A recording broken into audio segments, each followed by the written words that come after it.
Almost there.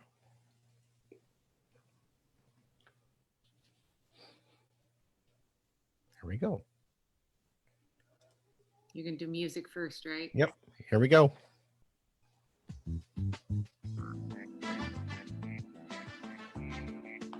Welcome to Psyched by MG. This is Mary Grace Randazzo-Ratliff, or MG for short.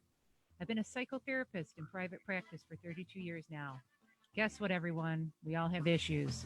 So it's time to lighten up and move forward. Let's stop letting our crap control us and take control of our crap.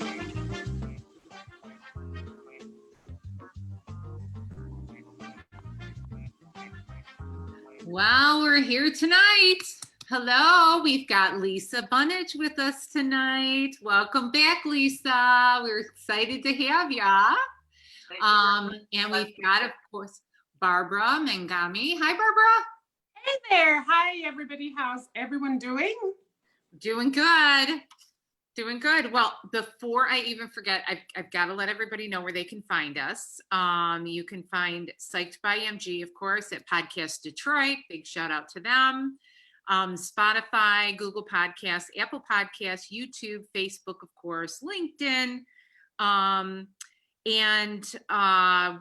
Lisa Bunnage is back, and she is a, parenting coach for a good 40 years. She's been on the show before. She talked about hookup culture with us.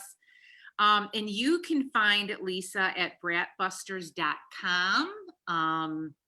And then, of course, we have Barbara Mangami. Hi, Barbara. Hey, how's everybody doing? How are you doing, MG? Good, good, good. Let's give your podcast a plug. So you guys can find me on Anchor FM, and it's generic African auntie, old world wisdom that you won't find in books, and they certainly didn't teach you in schools.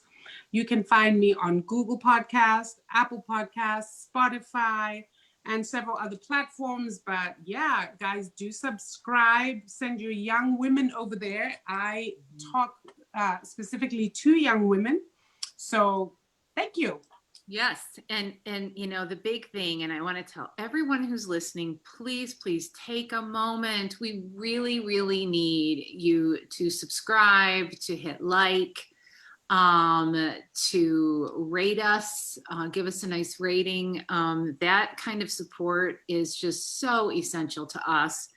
And then, as we always say in the beginning of every show, if you have a show idea or an issue you'd like to see us explore, please message us on Facebook or write in the comments section right now. And we've, had several people do that, and we've gone ahead and covered the issues right here on the show. So tonight, oh my gosh, Lisa, we are going to explore, we're going to help parents, and we're going to explore meet your kids' needs and manage their wants, which I love that. Parents owning their that's my note, sorry. And how to get your kids to listen to you, which I think with everybody being in such close quarters right now, that this is huge. Yep. And according to, some of the likes we've already gotten in promoting the show, I think it's a really good topic for us to be hitting right now as kids are going through all these transitions and getting back to school and all the stress of the pandemic and being virtual school. I mean, families are just under so much stress right now, and the parents and the kids, there's a lot of struggles. So Lisa, how can we first have you talk about these two titles a little bit? About the meet their needs, manage their wants? Yes. Yeah. Okay, well that sort of goes along with my whole theory, is that if you're meeting their needs and managing their wants, you are fulfilling everything they need, but they also have to learn to earn their wants. So I'm going to give an example of that. Like a need would be healthy food. A want would be potato chips. So that really simplifies it, so parents understand that, because when I start getting into if they need a phone, if they need a car, it gets more gray. But I have to say, by the way, that's not a need, it's a want. That's right. Yep. Oop. She froze on us. Give us just a second and see if we can get her back here. Matt, are you there? Yeah, I'm here. You're back. There Okay. she is. Lisa, I think you're back. Go ahead. I didn't know I was gone. I was still here. You froze on us. Yeah. So you just talked about the potato chips. Well, what I said, Yeah. okay, so what I said was needs are wholesome, like healthy food, Yeah. potato chips. So if I simplify that, when I'm talking to parents, they sort of understand the difference. They still Yeah. need food, but it's like you have to manage it. So then when parents say to me, well, they need a cell phone, they need a tablet, they need a car, I have to buy them all those things. Are those really needs? Right. And they Right. actually, some parents will say, well, yes. Well, actually, they're not. So that's what's going on these days is parents really are indulging their children with giving them everything they want, trying to be friends, and they're doing that just because they don't know what else to do. So that's what I'm here to talk about is how you be, my is parenting like a leader. Mhm. And leaders are like mentors, they're Yep, Lisa, we got you frozen again. oh no. Oh, now you're back.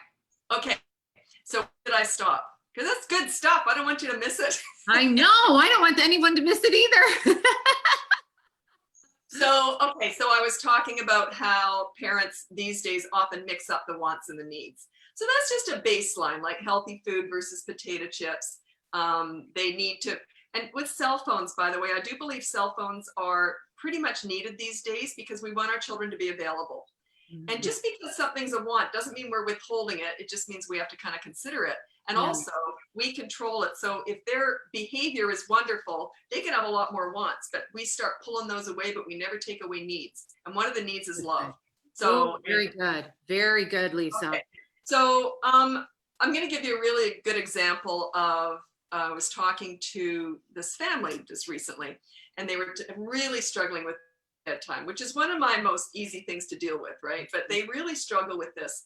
And I say, well, we'll go through a little scenario here. So what are you thinking at 8 o'clock when it's bedtime? The parents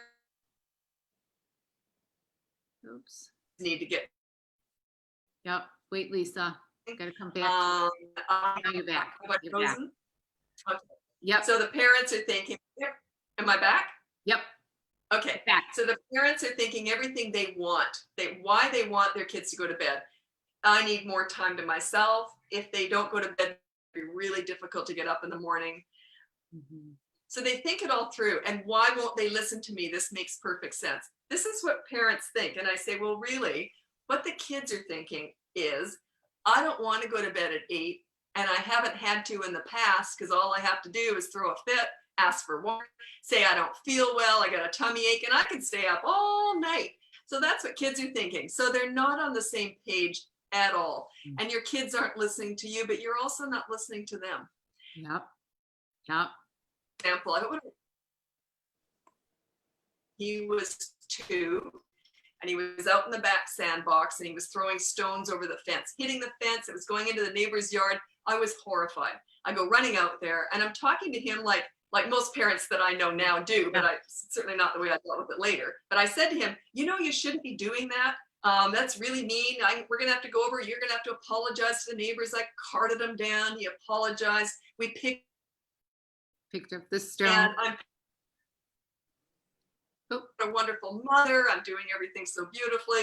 Go back up, put him back in the sandbox. One more lecture. You don't do that. And he's like, no, okay. He's 2, right? He's 2. Right. So I go back in the house and I'm cooking and I'm keeping an eye on him. He starts doing it again. I was shocked because I thought I was such a, I thought he understood, but really I hadn't entered his world at all. I had dealt with that entire thing in my world.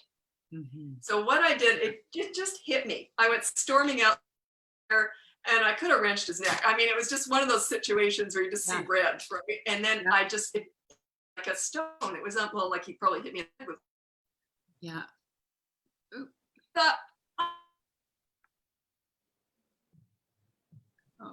We're going to go down, and we apologized to that. And then I said, okay, mommy's inside watching you. So I went back inside and I continually talked to him. What a good boy, because I could see he would have done it again, because I was thinking you don't do that. right? Thinking Mm-hmm. fun. When mom goes in the house, she can't see me. That's all he was thinking. He didn't care about the neighbors. He doesn't care if it's right or wrong. Only I cared about that. So then I learned right then and there, enter his world and get out of my own head. So every time a child does something, I try really hard to remember when I was 8 or 2 or 3 or 17, which is like 100 years ago. But I try really hard to remember what it's like without all that wisdom and experience. Yeah. What does it feel like? Over the fence, probably fun. So he was doing, nothing that horrible. He was just doing what was fun. So that parents really struggle with is they think their kids are listening to them and they're not, because you're not talking their language. Yeah. And I think you're hitting such a good point, because in our world as therapists, it's don't forget the developmental stage that they're in. And that's the same thing. Enter their world. This is a 2-year-old. This isn't a 13-year-old sitting there. This is a 2-year-old sitting there. And so you have to come at it from that place. We always say, not too many words, clear and concise.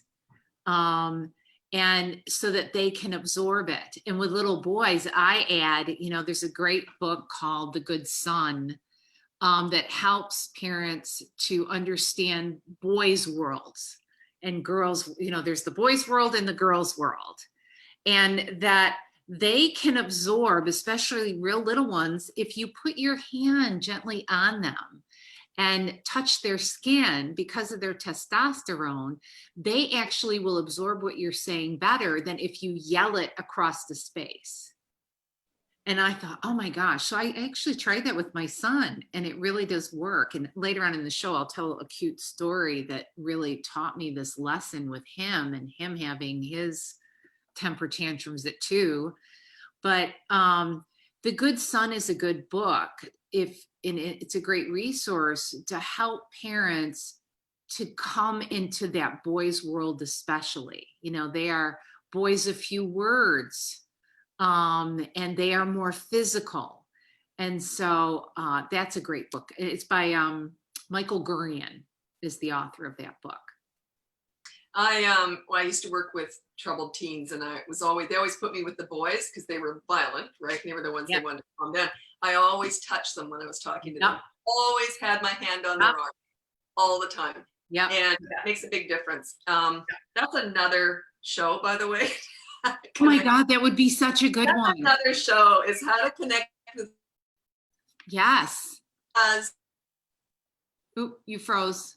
I just want everyone to know that Lisa is coming to us from Canada. She is. Are you in British Columbia? Vancouver. Oh, Vancouver. She's in Vancouver, so we're having a little bit of technical stuff, but please bear with us because she's coming to us from Canada. Okay, so continue. Well, with teenagers, I will touch on this a little bit. If you, so much I want to say, and I'm just going to try and be concise here. Most parents with the teen years, because they haven't disciplined their children. If you discipline young children, they will grow into teenagers with self-discipline, because you just do it later. My son always said he was the one that would have got into trouble if he was in a different household. Yeah. Well, maybe not big trouble, but he was one to push the boundaries. But he said, you were always sitting right here. And I said, no, maybe when you were little I was, but as a teenager, I was always sitting right. He said, you were always sitting right here. That was his own self-discipline. He couldn't do anything bad because he didn't know any different, right? Yeah. He did discipline when he was little. Anyway, boy, do you ever have to take a step back when they're teenagers. Shut up and listen. Let them make mistakes. Don't judge. Tell them all the stupid things you did. When they do something dumb, say, yeah, that was, but boy, wait till you hear what I did. Like that was. So you want to allow them to be perfect. They don't know. They don't know what their future career is. They might not know who they're in love with. But they're experiencing life and they're learning. Just be there as a safety net when they need you, but not for every little piece of string. You just make sure that you are just there in the background and watch them flourish. Now, no one who hires me can do that because their kids are already in trouble.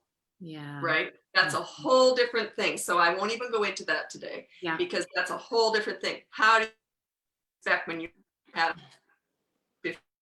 Oop, in and out, Letha. that is a whole different thing. Yeah, you're Was back. I back out again? Yeah, in Okay. and out. But a yeah, little.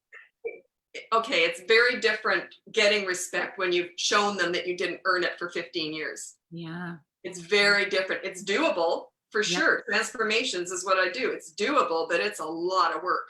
It's a Yeah. lot easier if you discipline from the time they're really little. yeah. Okay. Yeah.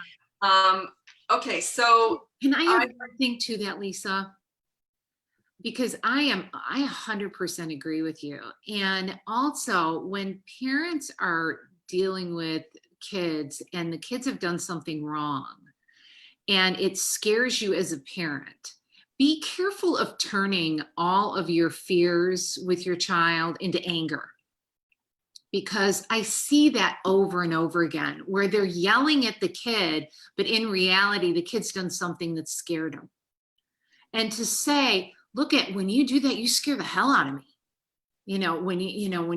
When you take the car and you're speeding like that, I mean, you got a ticket, but you have to understand right now, I'm scared to death for you. I don't want you to make a choice in which you get hurt. And so I need to breathe for a minute because that freaks me out. I have a different approach to that. Yes. That you have to understand what it is to me. Anything. Yep, you're back. Like that's sort of, it's almost, I get where you're coming from and it makes sense, but it's almost a command. You have to understand, believe me, a real troubled 15-year-old kid's going, I don't have to do nothing you say.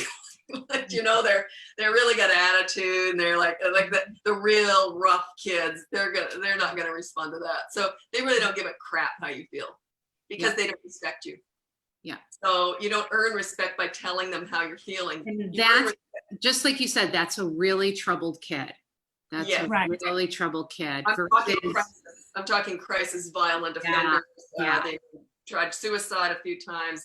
They would be very violent towards others and dangerous. They might have just come out of a TV home. So I've dealt with all of those. And there are real, I mean, I never even tell anyone how I work with them because it's so different with each one. It's intuition. You got to know when to go in, when to come out. You got to really know what to give them, but it's all about them. They're so selfish, you wouldn't believe it.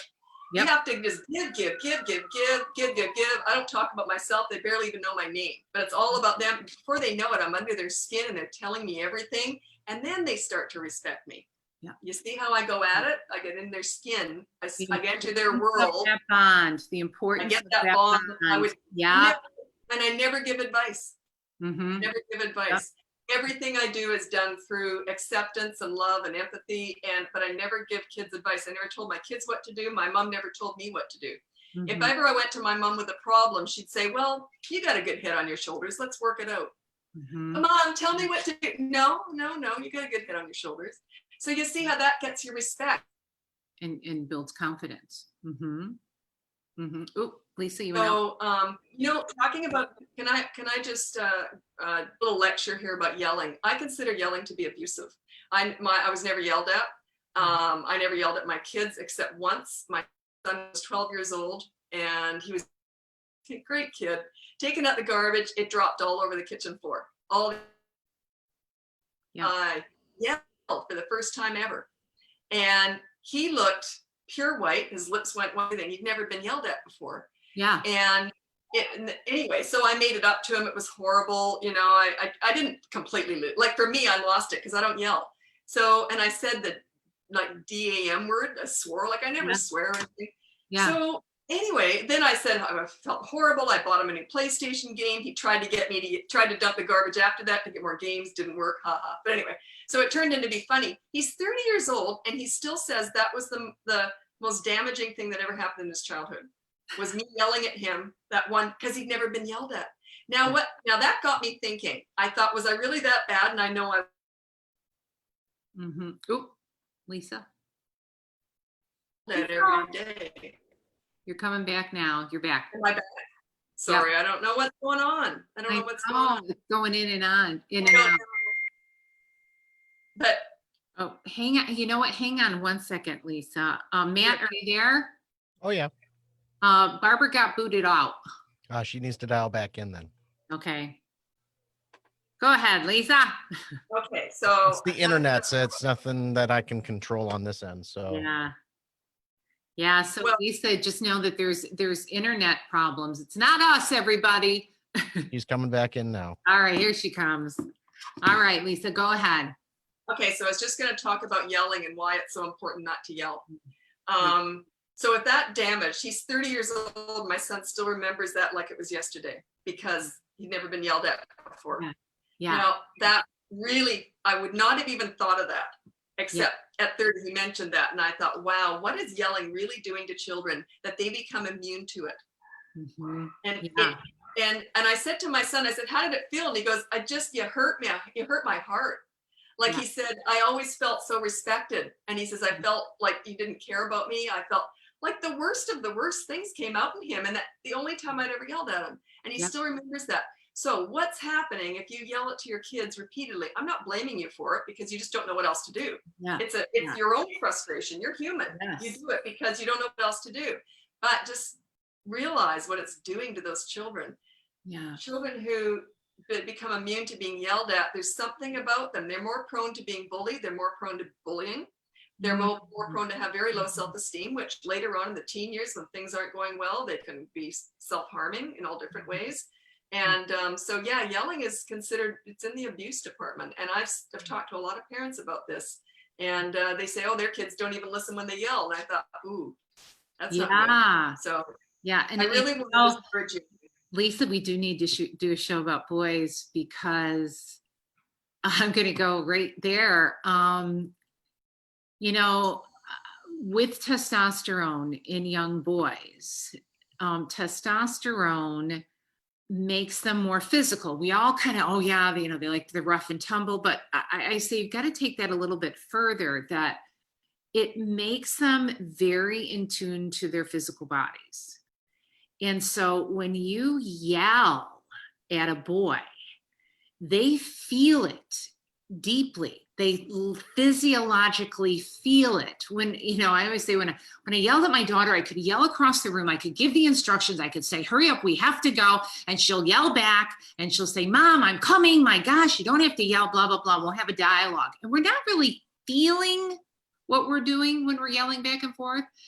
Where with my son and with what I've seen in my practice, boys physically feel it much more intensely. And so I say to parents of boys especially, if you want to get through to them, if you really need them to hear you, the yell is not going to work. They're going to close up and try to manage what that makes them feel like. So I agree, especially with boys, especially with I didn't know there was a difference. Well, I have girls, and so it's interesting you say that because the girls have been raised in a household where there hasn't been much yelling. And the few times it has happened, either because they were about to get hurt or get into an accident, and I've had to yell to stop that, it's devastating to them. Yeah. They look at you like you've become somebody totally different. Mm-hmm. And I remember very distinctly what it felt like to be yelled at. Mm-hmm. And how small it makes you feel. It really makes you feel diminished. Those sensations are so real and raw for me. I feel it. And one of the things that I've done as I've raised the girls, and you have to remember, mine have been close in age. So there was a time I had a 5-year-old, a 3-year-old, and 4-month-old twins. But even then, what I learned to do was to let everything else fall apart. That usually gets mothers who are trying to be perfect mothers, get themselves into that stress cycle where they start yelling at their kids. I learned very early on to let it all go. The house is a mess, let it go. The laundry's not folded, let it go. Dinner's not ready, we're gonna order in. But I learned to have to do that so that I could stay relaxed and in the moment with them, so I didn't yell. Because I have empaths, you know this, Mary Grace, all 4 of them. And so the minute stress started to rise inside me, they would start fretting and I could feel it. And so they would feed off of that stress. And so I do totally agree that yelling at children can be devastating. And it really eats at their sense of self-worth and self-esteem. And you may not see it when they're little, but believe me, it does also set them up for bullying and being bullied. Because when you yell at little kids, they don't yell back at you, they just take it. And that kind of normalizes kind of being quote unquote abused. So if they're on the playground and someone is bullying them, it's normalized for them. And so they will not react in a way as to defend themselves. They'll literally just let that happen to them. And so I always say, what are we doing with our children? We are trying to raise human beings that will be fully functional out in society and contribute something. So if you're raising your children with that awareness, then you know that your feelings, your sentiments literally have to kind of die for their sakes. You know what I mean? So you're irritated and frustrated. Well, manage that. Don't pour it out on them so that they can become these human beings we want them to become. I mean, it's a tall order, I know. But I tell you, with practice and just, again, I guess maybe the spiritual dimension for me was just being aware that I'm a steward to these people, okay? They don't belong to me. They don't belong to me and they don't have a manual. And so I literally just had to, like I say, manage me so that they could be, you know? Hey, And, Mary you Grace, know- it's Matt. Actually, wanted to share something with you guys. You actually have a question on one of the Facebook live feeds. Can I read it to you? Absolutely. Excellent. So this person says, my 12-year-old has got to the point he was out of control over the PS4, refusing to go to class online, treating everyone in the home pretty foul and refusing to listen. I lost my cool and smashed his PS4. It's been a week. However, he's more focused in school now, enjoyable to be around, even made a friend and riding his bike, enjoying riding bikes again around the neighborhood as we speak. I bought his bike in July, and this is really the first I've seen him excited to ride his bike again. I know what I did was wrong. I feel like I need to replace what I damaged. However, I love the new playfulness and joy my kiddo has again. I'm fearful bringing the system back will just put us back to the beginning. Yes, we have been having issues with this for years. Any suggestions? Lisa, I'm going to let you jump in here and then I'll jump in after Lisa. Okay, I was just laughing because I hear this stuff. And yeah, okay, if it works, I never argue with something that works, okay? So if it works and he's a wonderful boy, why would you get another PS4? But I thought the same thing, Lisa.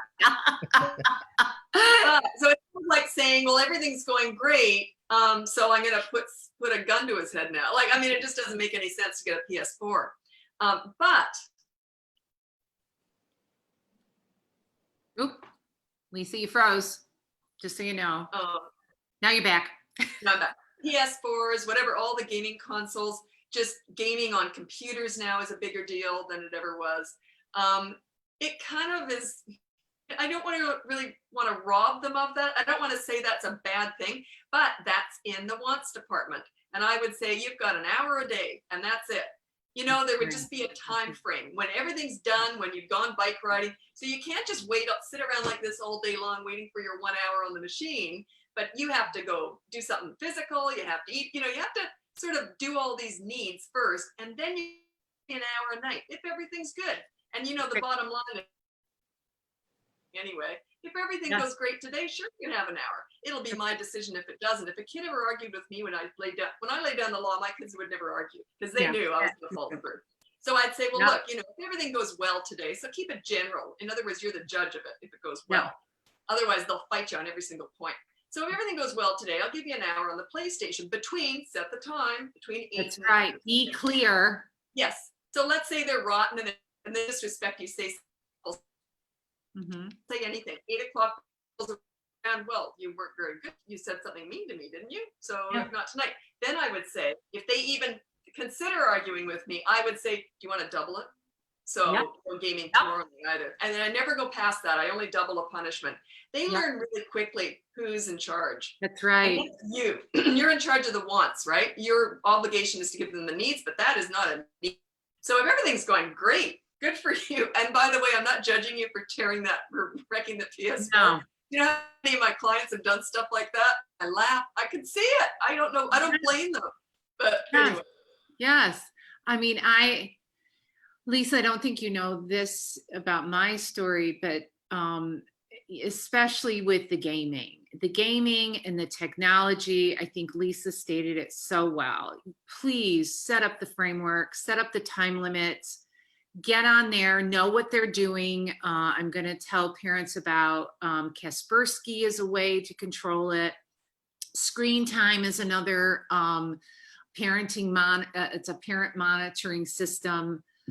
Get on there and find out what they're doing. Also know on gaming devices, they communicate through something called Discord. And it's important for that communication system to be on private and not public. can I just intervene for a second here? Mhm. Oop, Lisa, I lost you again. Okay, am I back? Yeah. Yep. Okay, those are great tools. Yes. But a kid will always outsmart us when it comes to technology. They'll always find a way around all those tools. So I would rather go with the respect and Absolutely. and he's 12. A 12-year-old, there's nothing wrong with having the screen facing the middle of the room where you're walking by all the time. Yes. Okay, Yeah. they cannot turn their screen against the room. So you Mhm. have that would be a rule. If I was really worried about my kids and thought I couldn't trust them, that's what I'd be doing. I'd Yep. say, well, you can go on there for a whole hour, but the screen's facing the family room or so we can all Gotta see. be public. And I know about what kids do on internet. They will always find a way to talk if they want to. Find a way to talk to strangers, connect up with older people that you don't want. They'll always find a way. We will never outsmart them. Well, I think the key that you have to get to again is developing that trusting relationship with your child. And you can also have that trusting relationship and have something happen. And for parents who are oblivious to what's going on with the internet, I mean, there are a lot of parents, unfortunately, that are not paying attention, not having a structure, not having time limits for these kids. And these kids are at risk. And I went through this with my son who had a predator, get to the point of giving him his private phone number. And we had to do a lot of education after that occurred. And that's when we learned about Kaspersky and screen time and stuff. And we actually were very, we used it as a teaching experience with my son and said, I'm going to have to show you at a young age, this is what a predator is like. And this is what they do. And then they isolate you. And I kind of went through the whole dialogue with him and said, how old was he when that happened? That he was probably 14 years old when that happened. And so it was and like the mother who broke the PS4, I said, you go in there and you give me every freaking electronic you got. You are off of it. You are detoxing. And he ended up having the funnest summer. He joined theater. He's a social butterfly now. So I say to that mom, kudos to you. Don't feel guilty. And set up a structure, if you do bring it back, limited time periods. Pediatricians say for all exposure, includes television, I think it is only 2 to 3 hours a day that a child should be exposed. So limit the time and don't bring it back for a while. My son, I took it all away for about 4 months. He was I'm going there too. I'm kind of thinking that's not such a bad thing that he doesn't have a PS4, but also he's a teenager. He's 12, so he's a tween. He's heading into the teen year.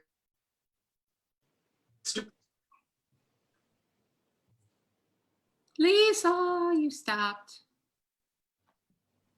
Am I back? Yep.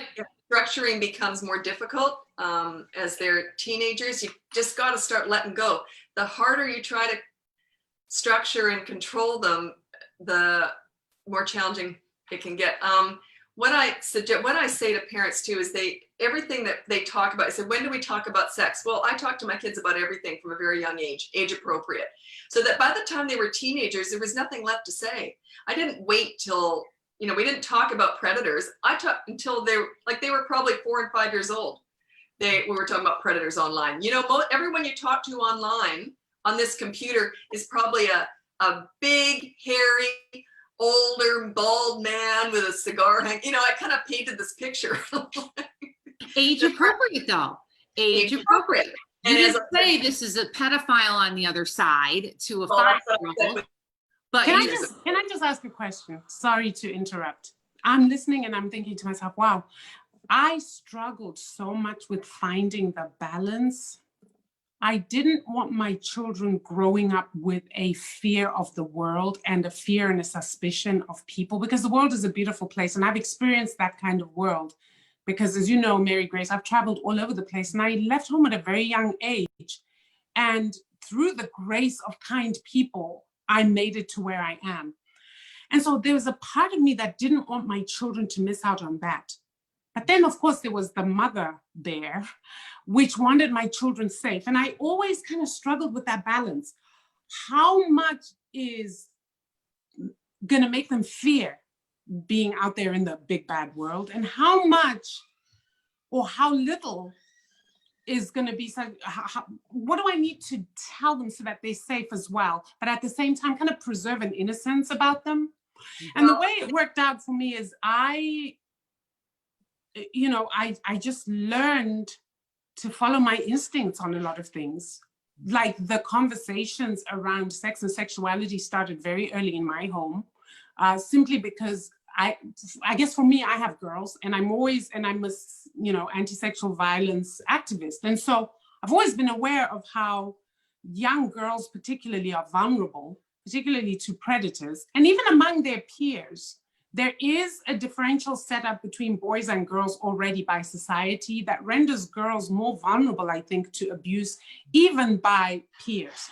And so that conversation around sex and sexuality and predators also started early in my household as with Lisa.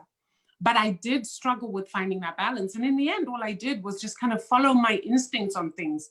If I saw something on the news that was usually sometimes a trigger for me, that maybe we need to just have a refresher conversations, because it was always a continuous and continual conversation. It wasn't a one time we sit down, okay, these are the birds and the bees, and this is what could happen to you and whatever. But they knew early on things like, if we go to the grocery store, please do not stray. And if it happens that you lose me, this is what you say, this is what you do if someone approaches you, and teach them the help, this is not my parent kind of yell and all those things. Because the world is what it is. It's unfortunate, but years ago, I was talking to a mom. My daughter danced quite seriously for 8 years. And so us dance moms, it's like a family, right? We talk about everything. And they were, I think, about 10 at the time. And one of the little girls, all us moms knew each other so well. And I said the word sex or something like that. And the mother said, oh, shh. And I said, what? And anything about sex. He said exactly what you said, Barbara. You said you want to preserve the innocence, so it's hard to know the balance. Well, she had no balance whatsoever. She told her kid nothing about strangers, nothing, because she wanted to preserve, and she was a very sweet, innocent little girl. She was 10. I mean, come on, Anyway, so I said to her, nothing will rob your child of innocence more than being raped by someone. And so I had no worries about scaring the bejeebies out of my kids. And my son used to say, God, I never thought I was going to survive past 18. I mean, but I was a very gregarious, outgoing extrovert in the world. So they had that example that I'm friendly. I think everyone's great. I go out there thinking everyone's great, but I'm not, but I know what to look out for. If someone's online, that's when you scare them. Anyone face talking, they probably look like that guy with a cigar hanging out of his face, sitting there in his underwear. Like, that's what I always told them. So nothing will ruin their innocence more than being touched, abused some way by someone. So I don't have any problem. But if you walk around looking scared, that's another thing. Like I said, I was an extrovert and I still am. I talk to everyone everywhere. So my kids had that example that 99.9% of people are great. but watch out for that 1.1%, right? So And you're absolutely correct. Children learn more anyway, more by what you do and demonstrate than what they hear. And we talk about this all the time with when we talk, say, for example, about internalized racism. Where are children learning this? Are they learning it from words that are said or from actions? And it's literally from little actions like you see somebody, a person of color coming towards you, and you know, your body tenses. Your kids feel that. And that's how they're learning to make those associations. So you're absolutely correct in saying you going out gregarious and confident and friendly teaches them that that's okay. And then, of course, the cautionary tale of that, those few crazies out there. So, yeah, I love that. And it teaches them. And I also said to them, you respect people. But if you ever feel funny about someone, you say, I don't want to talk to you right now. Any adult who says, why not? Run. Because if a child, I had a child say something like that to me once. And I just said, oh, are you having fun? I'm not allowed to talk to strangers. And I said, good for you, and walked away. You know, but any adult who says, why not? You should talk to strangers. Look out. Like, I taught my kids all that stuff. You know, we used to, you're talking about kids are watching you, because of course they use their eyes more than their ears, right? So they're watching everything you do, but they hardly listen to anything.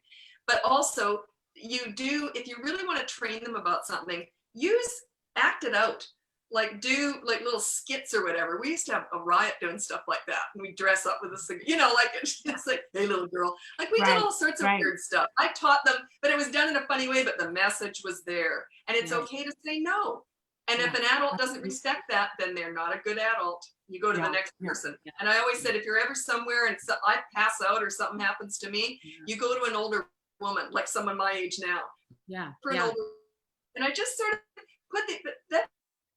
Like they didn't, that would not have scared a child. You know, if anything happens, you never know, and then we just keep talking, because it wasn't a big conversation. It was just a little, oh yeah, just in case, or you know. So I don't believe in worrying about their innocence so much. I'd much rather err on the side of messing them up and worrying about the world than not knowing anything. They're much more vulnerable that way. And so I'm thinking about listeners right now who might be saying to themselves, you know, how do I know if I have good instincts? I'm not so extroverted. What do I do? And I want them to hear the key thing that Lisa is saying is, when you go to introduce certain subject matter, it's age appropriate. So to hear that part is so important. And if you as a parent feel unclear about that, there are so many great parenting books that will help you. Lisa, you talked about playing it out, you know, and that is so powerful with kids. That's called give them a chance to let them learn in displacement, because then the subject matter is not so scary and they have more freedom to show you where they're at or show you what they don't understand. When it's in displacement, it's easier for a child to absorb it. And sometimes when parents are really, really insecure, then, you know, you can get parenting books. You can use, you know, we were talking about sex and how to introduce that and how important it is to talk about it. There's so many books that can help you with that, whether your child is a boy or a girl. And some books will help you, you know, you can look at play therapy books. Play therapy is just what Lisa was talking about. And it's learning, you know, to do in a fun way, a nice lesson, whether it's sex education, whether it's about aggression or keeping your hands to yourself or good touch, bad touch, whatever it is, use resources to help define it for you. Any way that you can find a way to open up and talk to your kids about this stuff. And also, you don't have to be comfortable with it. It's okay to be uncomfortable. Yes. But whenever I role played it, it was always done funny. Like it was always, because I'm very into humor. So the kids grew up with a crazy mother. Everyone knew that. I always ran around with underpants on my head. I thought I was hilarious. I think my son was 18. It was enough with the underpants on the head. I never quite grew up. I can't wait to have grandkids now. But anyway, don't be afraid to say, oh, I'm not comfortable talking about it, but let's talk about it anyway. Like I did that all the time. Yes. And my son and I were watching, he was about 13 and I let him watch Pulp Fiction, whereas I never would have let my daughter watch it. For some reason, my son and I just had a real connection. I thought he will love this movie. And it was really, he's probably more like 14. I don't know what he was. Yeah. It's a pretty raw movie, right? Yeah. Well, through all the horrible scenes, this was the two of us. Oh, so nice weather there, eh? Yes, lovely. Yes. It didn't stop the conversations. And by the way, if you're worried about robbing your kids' innocence, I guarantee they're going to hear this stuff at school, and they're going to hear it all along. Their peers. I learned about sex from my neighbor who had like 3 or 4 older sisters. So, but it was all wrong, like completely wrong. Yeah. And so, yeah, they're going to hear it somewhere. You want them to hear it right from you, but don't worry about. Like I was always messing up with my kids constantly. Oh, well, yeah, you want to talk about sex? Okay, let's talk about it now. Yeah. I have no problem looking after it, but we talked about everything. So, Yeah. but I think you're hitting. I just want to jump in here for a second because I think you're hitting something that is so freaking important, and that is parents. It's okay to mess up. Own it. Grab it. I quick story. I was tired. It was a Tuesday. I had a lot of clients. I came home from work. My kids were smaller. And I was like, oh my gosh, you guys, again with the backpacks on the table. Like, geez, oh, Pete, I've got to get dinner. And you got the backpacks on the table. And then I saw their little faces and they were frozen. And I said, do you know what this is right now? Do you know what mommy's doing? And they're like, no, what? I go, this is called the adult temper tantrum. And I am wrong. And I am not right. And I need to sit my butt down and maybe I need a timeout. And they looked up and my daughter came up to me very seriously. She put her hands on my knees and she goes, Mommy, adults have temper tantrums? And I said, yes, they do. And this is what it looks like. And I apologize. I am tired and I am loud and it is not your fault. It is mine. And we all started to laugh. And my son came over and he goes, you gonna be all right, Mom? I said, no, honey, mommy's getting better. I said, no, will you do me a favor? Will you just move the backpacks? Just move the backpacks. And I didn't even realize for myself how powerful that was because I taught them how to make mistakes. You want to show them how to do that. You want to show them that it's normal. Don't be afraid of it. You want to teach them how to apologize. And that they won't be shamed for making a mistake. Yes. It's a human trait. We all make mistakes. The thing is, when we set ourselves up as perfect, which is such a danger, especially for the mothers, this idea that you want to be the perfect mom, and a lot of it coming out of society and what society pitches as the perfect mom. You know, the woman who comes out on the ads wearing high heels and vacuuming and you know, with her hair all in place and stuff, all nonsense, right?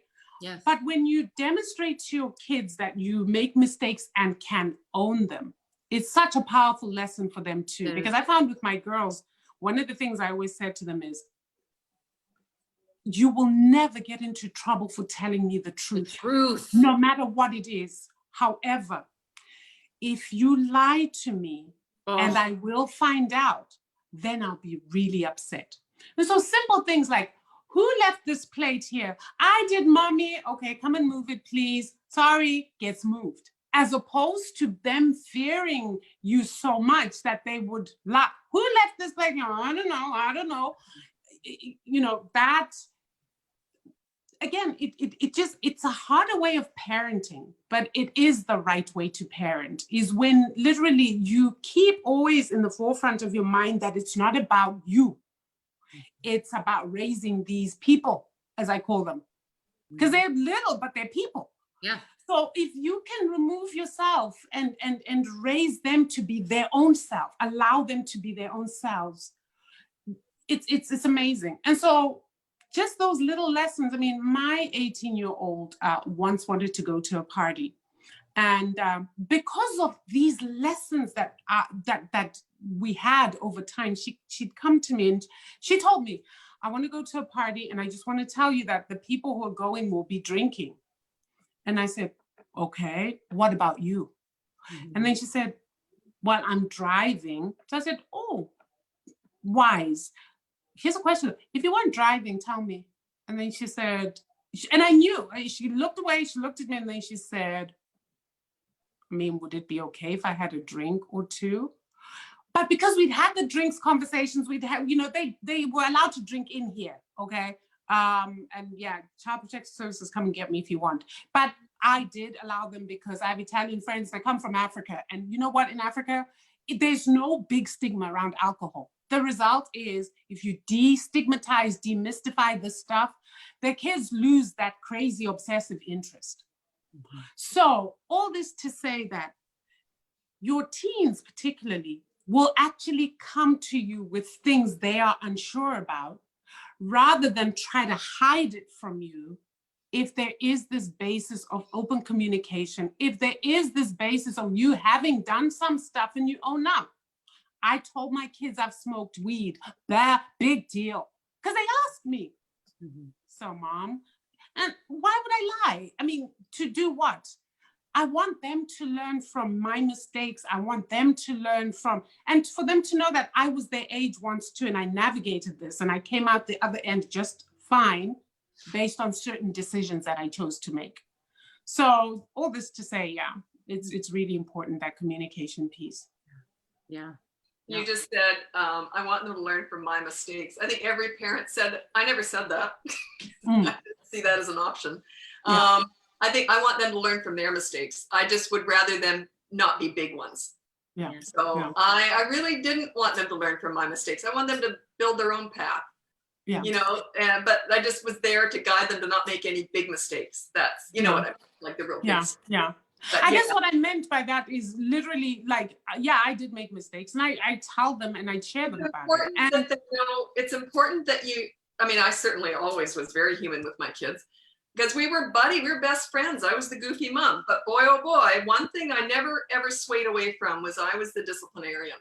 And I was there to make sure they were nice kids. That's it. If they ever stepped one toe out of line and not be nice, I came down like a forklift, like it was big time. Yeah. That was, I just stopped everything. Pants came off my head and I was serious. So you've got to have your borderlines. But yes, I do agree. You've got to be human. So you got to show your kids that, yes, I make mistakes too, and that's okay. Right. So that's what your message is really, is to show them that you're human. And it's okay for them to be human. Yeah. Because too many parents expect too much. You know, how on earth could he have done that? I told him it's bad for him. Oh yeah, like that's gonna work. You know, doesn't work that way. Telling them not to do something. But I kind of want to get back to basics here, because we did say we're going to talk about how to get your kids to listen to you. So I'd like to go through just a couple of real basic stuff here, because we kind of, as happens, a whole bunch of people who love talking about parenting. And I could talk for hours about this, but I do want to kind of talk a little bit about the basics when I talk to when I'm coaching my parents. And one of the first things they ask me, which I'm always shocked at, but I shouldn't be, they almost all ask this: do you think I'm a bad parent? Oh. They almost always say that. And I say, do you think a bad parent would hire a parenting coach? Like, what kind of bad parent would do that? But I actually almost get teary-eyed about this, but they're so hard on themselves. Parenting is difficult. I was born with a basic natural intuition toward kids. I suck at so many things, right? So I think about this as if doing taxes to me is like, I sweat when I think about it. Whereas most of my parents would go, what's the big deal? It's the same kind of thing. Yes. But I understand what it's like to really feel like you suck at something. Like, I know what that feels like. And that's how they feel when they come to me. So I tell them that you are like almost every other parent, in that you worry that you're not doing a good job. That's normal. It's normal to feel that way. When you see those perfect parents, those mothers you talked about pushing a vacuum cleaner in a bikini, or you know, she looks great, she's got off her. You know, that's not reality. That's just fantasy. The reality is, on YouTube, you go on there and look at all these moms who are struggling. There's so many people out there to connect with. Don't look at celebrities. Most moms don't have 7 assistants and makeup artists. And, you know, reality is that most parents feel like they're doing something wrong, or they worry about what they're doing. That's normal. So what we do is I teach parents how to be human. Like you said, tell them it's okay to make mistakes, but also here are the rules. You lay down the law. and you say bedtime is 8 o'clock, you have to have healthy food. You can choose which ones. I gave my kids, I think 2 vegetables a night, but they could choose which 2. So I had all these rules, but they still had a lot of choices. And I'd say bedtime is 8 o'clock. So when I said initially how the parents thought about bedtime and how the kids were so different, here's what I thought about bedtime. It's 8 o'clock, it's happening. My kids thought it's 8 o'clock, it's happening. That was just a rule. They would never question the rule. But my rules were very clear, very precise. They were always enforced, except, and I'll tell you that in a second. But my rules were like family law. And whenever I have my parents, I've got that free chart on my website. Whenever they make that up, they often call it like the Smith law or whatever. That's law. You pick and choose that very carefully, something that you know that you can follow through on, right? Pick the small battles first, practice on those, stop yelling instantly. Yeah. That's one thing you have to do. And if you do yell, the kids get to punish you. Okay, mom and dad are not beyond punishment and being accountable. So I'm all about accountability. If you show your kids that you make a mistake, like Mary Grace, you were saying, apologizing, I taught my kids there are 3 steps to apologizing. And the first one is say you're sorry, which I don't care about, but everyone wants to hear it. Say you're sorry. The second one is it was all my fault, nothing to do with you. You don't say to the kids, well, you were rotten, so I had to yell. You know, it's nobody else's fault. I'm sorry, it was all my fault. The third one is the most important one, and most people don't do, is make amends. Say, what can I do to make it up to you? In other words, you're showing them giving. You're giving. You took something away from them, now you're giving it back. So my kids grew up doing that with me too. So apologizing just comes naturally.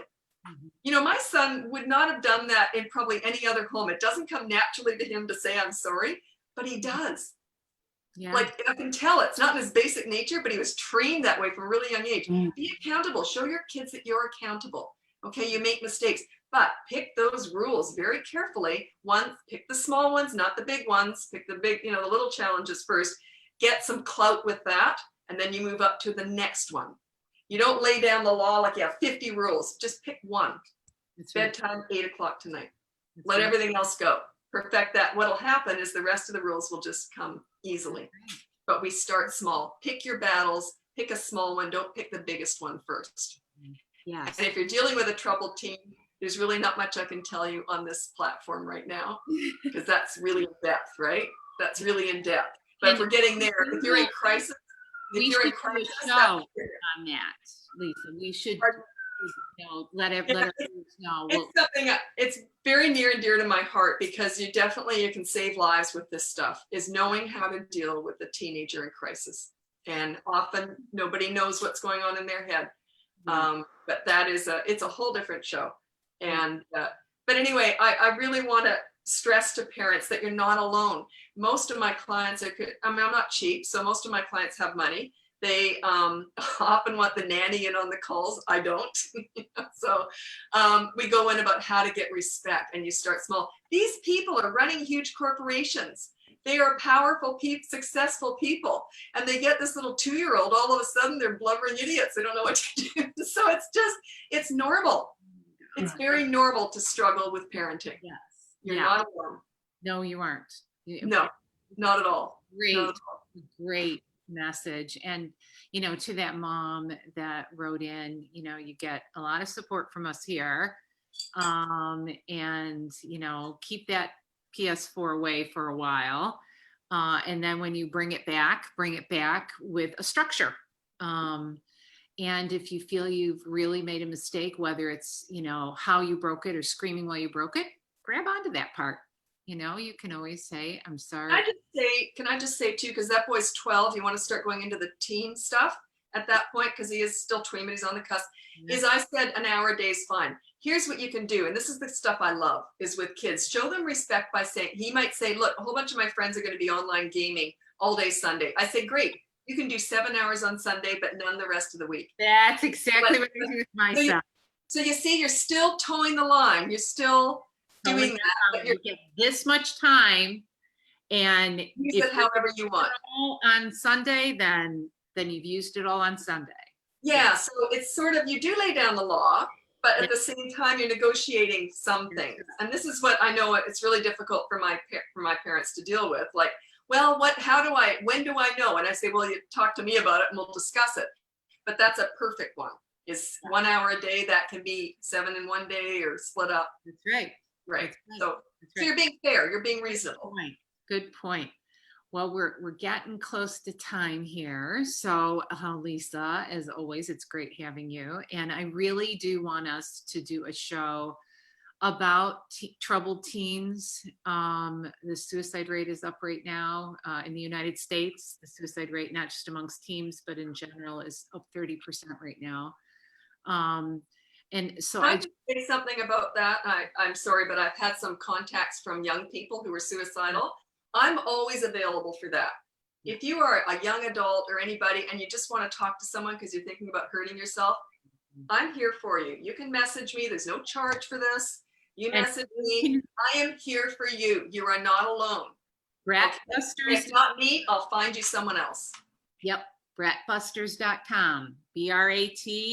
BratBusters.com is where that's her website. And they can contact you through your website, Lisa? Through my website. Yep. Okay, great. And so, I mean, again, you can find us, on Spotify, Podcast Detroit, Google Podcast, Apple Podcast, YouTube, Facebook, blah, blah. But please keep bringing the comments, hit like, and it's so good to, hear from our viewers.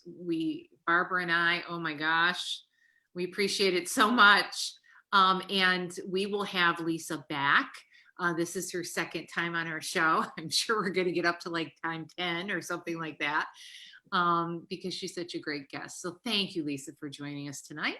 Thank you, Lisa. Thank you. On that note, we say good night. Good night, all, and have a great weekend. Great weekend. Bye, everyone.